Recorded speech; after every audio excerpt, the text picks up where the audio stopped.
If we've learned anything over the past 2 or 3 years since Jon Scheyer has taken ownership of being the Duke men's basketball head coaching, he's not slowing down. We've learned that. He's made it abundantly clear. Patrick Ngongba II officially commits to Duke. We've got some big visits coming up this weekend. All that and more on today's episode of Locked On Blue Devils. Let's get after it. Hi, everybody. Dick Vitale. Hey, make sure you listen, man, to Locked On Blue Devils with J.J. Jackson. He's awesome, baby. You are Locked On Blue Devils, your daily podcast on the Duke Blue Devils, part of the Locked On Podcast Network, your team every day.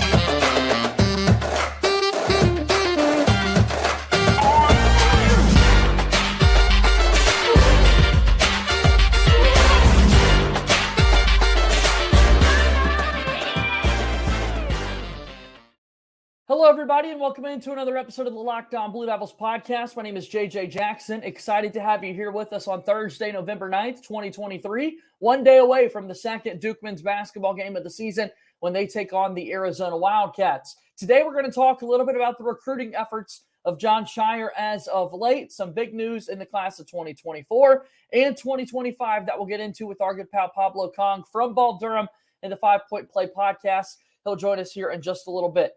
If you have not done so already, please be sure that you follow and subscribe to our podcast for free wherever you get them. Leave us a 5-star rating and written review. It means so much when you support us in that fashion. Also, you can watch the show each and every day on YouTube. Subscribe to our YouTube channel. Give this video a thumbs up. Go ahead and share it with your friends and let us know each and every day down in the comments below. If you're an everydayer, I want to give you some love. So again, thank you so much for your support over continuing to watch Locked On Blue Devils. Follow us on X at LO_Blue Devils, and I'm there as well at _JJ_Jackson_. So without further ado, the aforementioned, my good friend Pablo Cong is here with us on the show today. And P, here we are. We've got some real games to talk about with the Duke men's basketball team. 1-0 on the year, big one coming up tomorrow night, and it's just the perfect time of year. Yeah, no, I'm excited, JJ. It's here. Everything we've been waiting for. You know, the anticipation level was high for a while. You know, got the countdown done. Got the first game down. Now it's up to now it's on Arizona, or Arizona's coming to Duke to play. So I'm excited, man. I'm really excited to see what we can do against some top tier competition.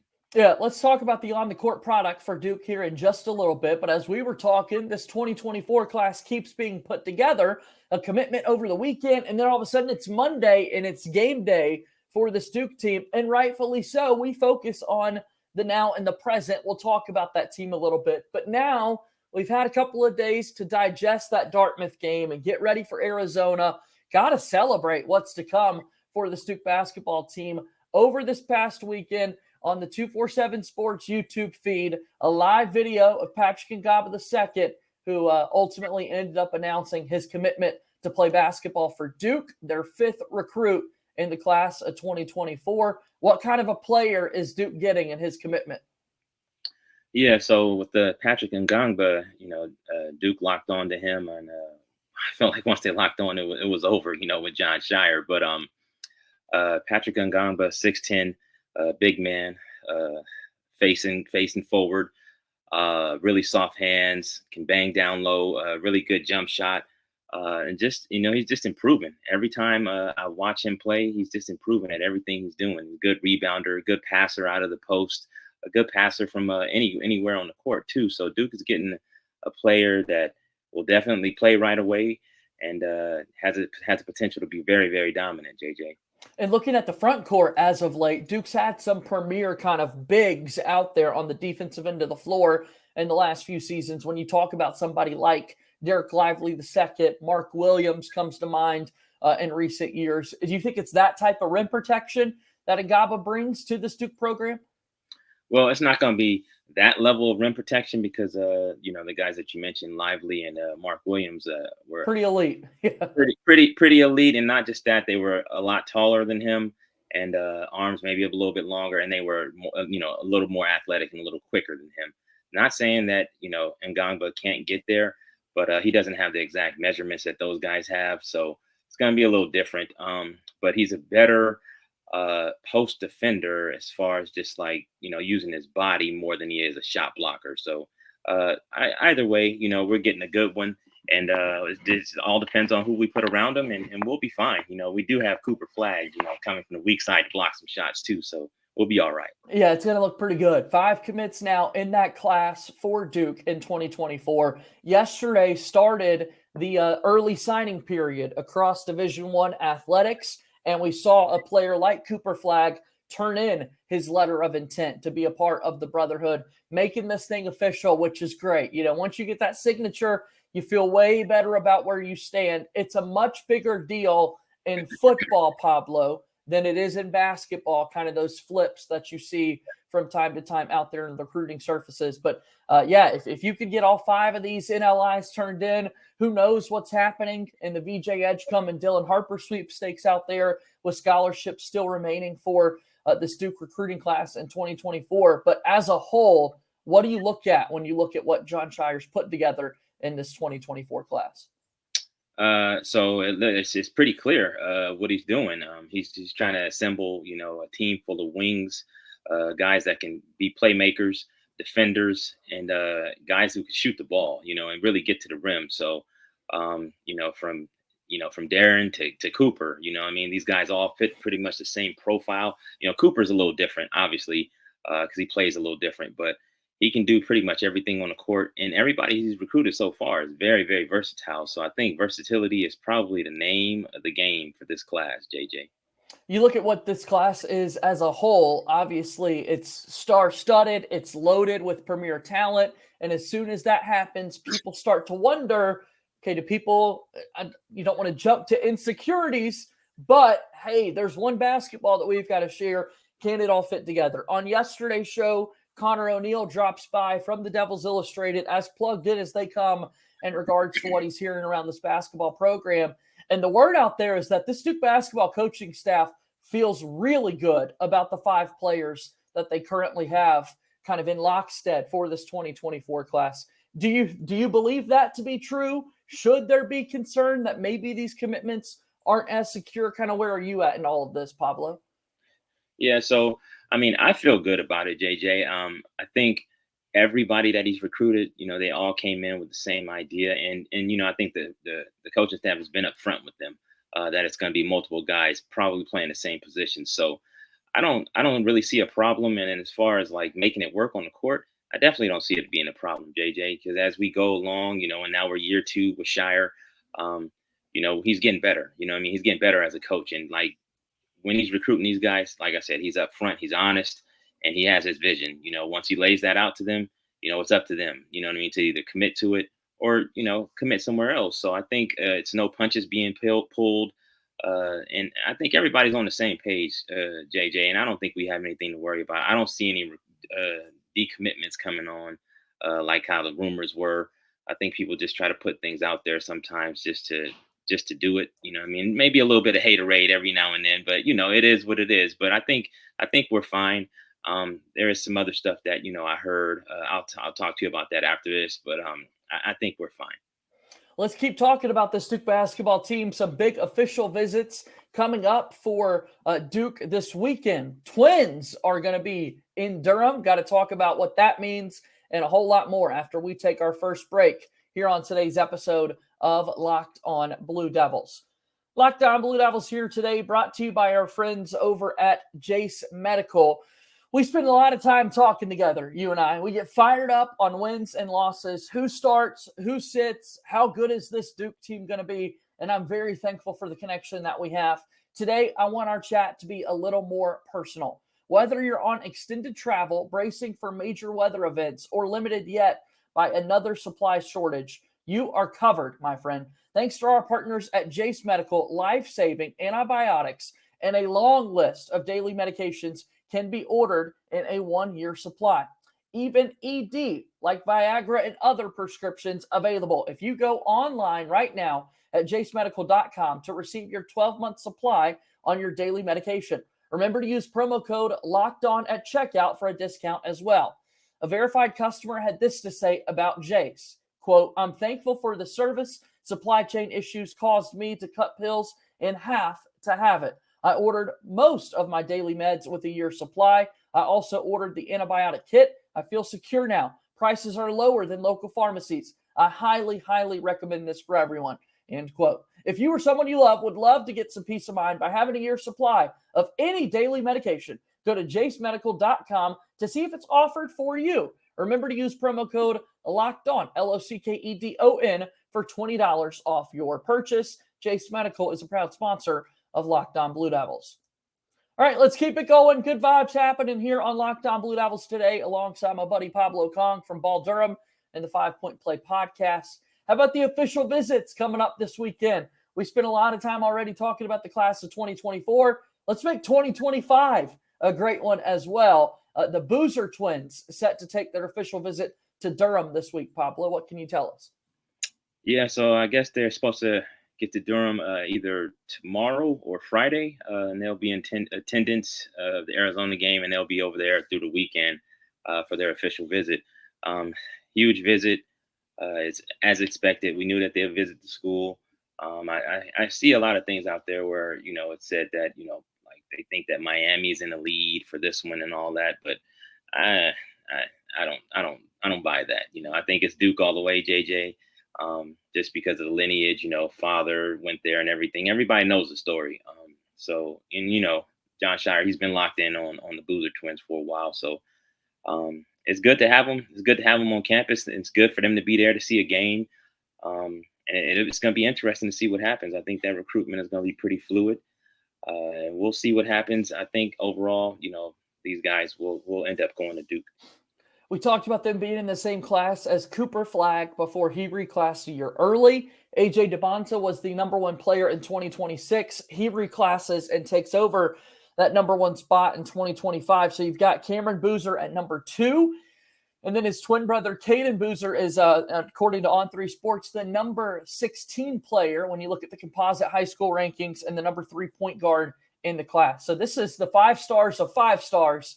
And you mentioned kind of the lineage that they've got to this Duke basketball program. But let's talk about them a little bit as players. What kind of players would Duke be getting if the Boozer twins were to commit? Okay, so you got Caden, the shorter brother, who's about 6'3", I think 6'3" or 6'4" now. And I hear that he's still growing. Point guard, combo guard, can play either guard position. Really good passer, really good defender, athletic kid. And just a heady player, really, really, really smart, understands the game, and he plays the game the right way. Very coachable kid. And the same thing with his brother. Obviously, his brother 6'8", 6'9", all-world talent, super elite, not the most explosive athlete, but athletic enough, and can do everything on the court, can absolutely score with the best of them, knows how to use his body.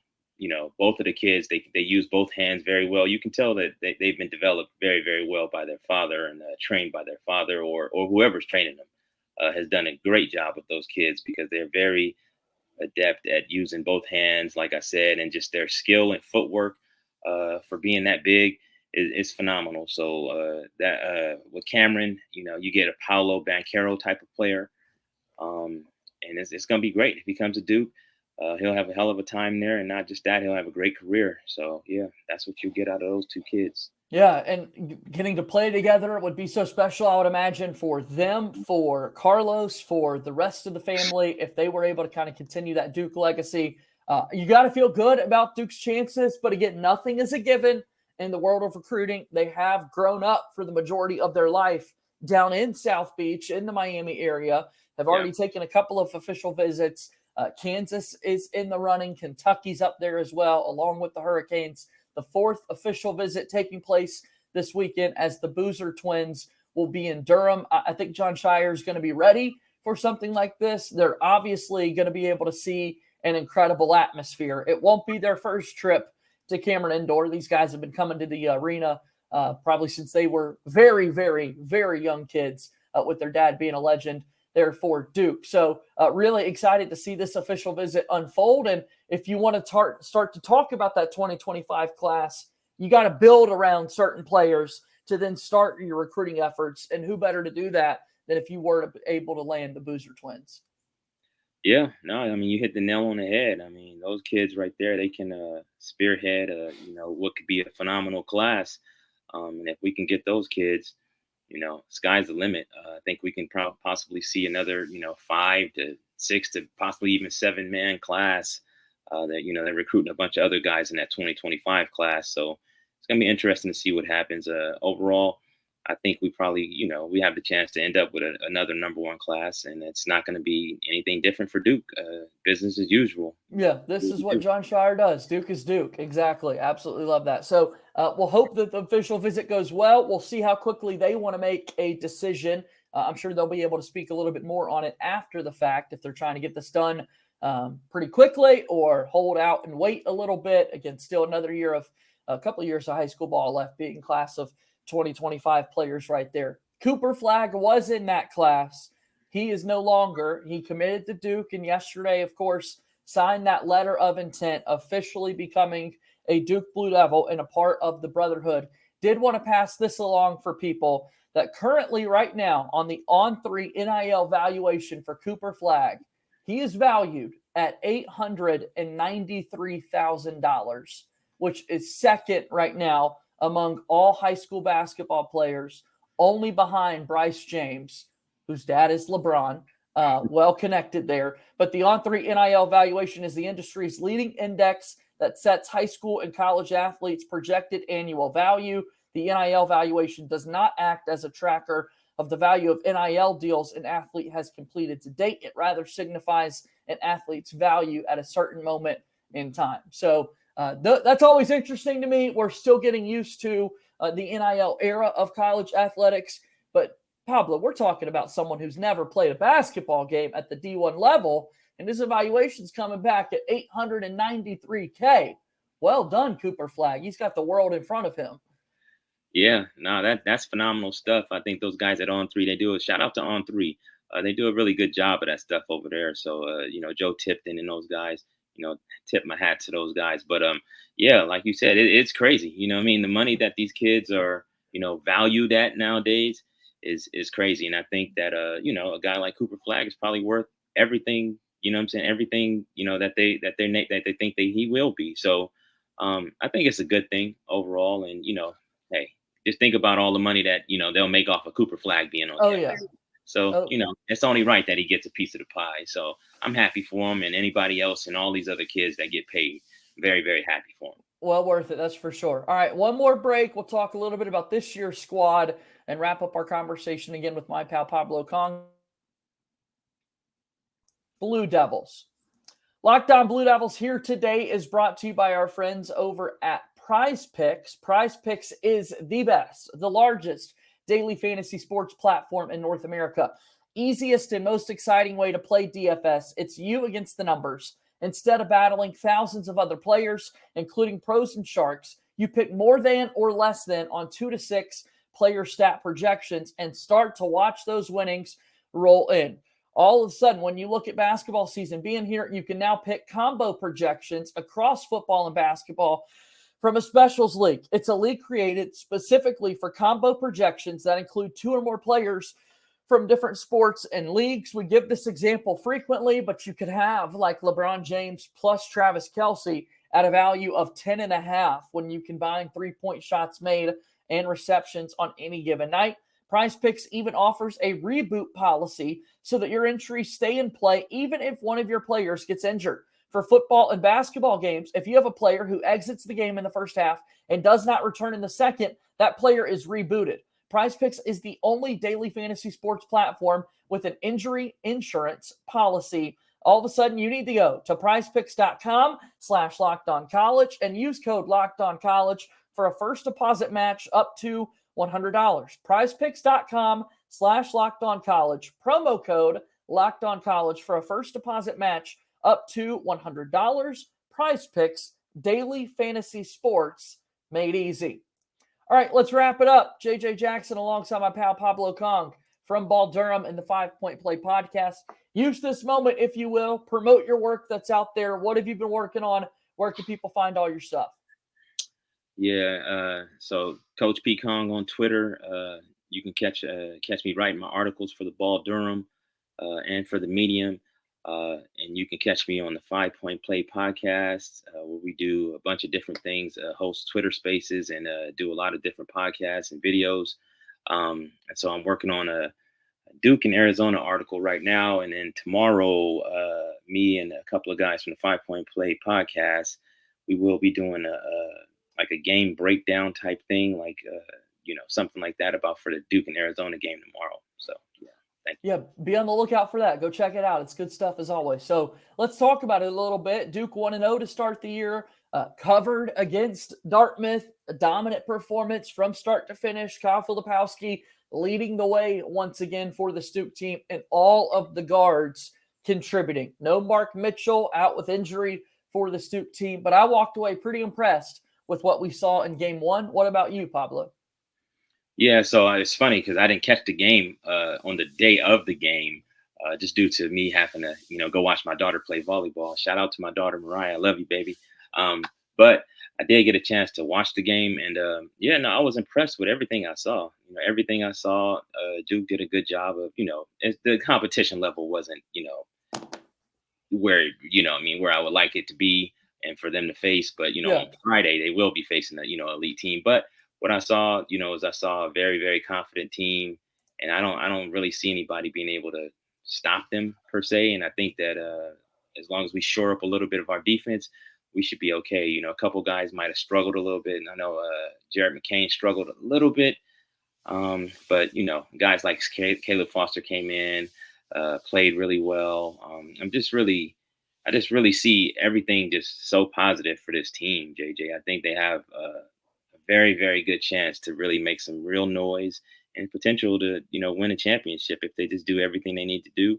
Just cover all their bases, listen to the coach, and just go out there and play their hardest, because talent-wise, it's not a lot of teams that can match them. Yeah, 15 points in Caleb Foster's debut at that guard spot, 8 points, 8 assists for Tyrese Proctor.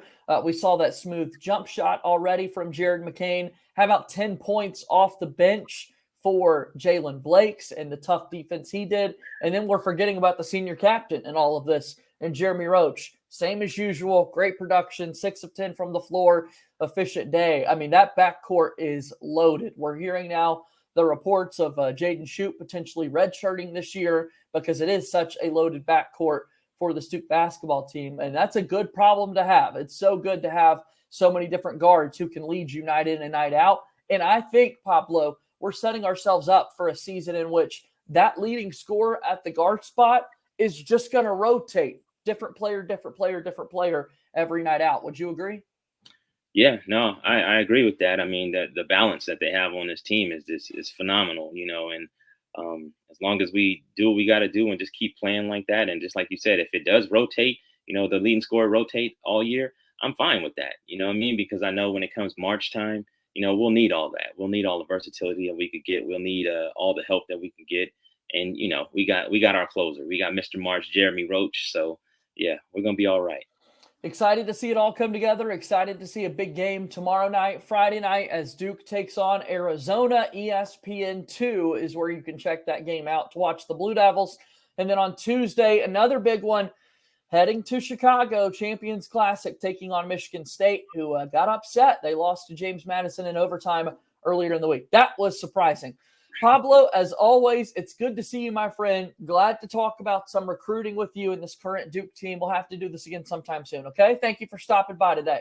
Yes, sir. Thank you for having me, JJ. All right, that's Pablo Cong, and he's joining us here on today's episode of Locked On Blue Devils. And that's going to do it once again for our show here today. Coming up tomorrow, a final preview, Duke and Arizona. Really big one for the second game of the season for our Duke Blue Devils. That'll do it for today's show. As always, go Duke. I'll talk to you tomorrow. My name is JJ Jackson. Thank you and good day.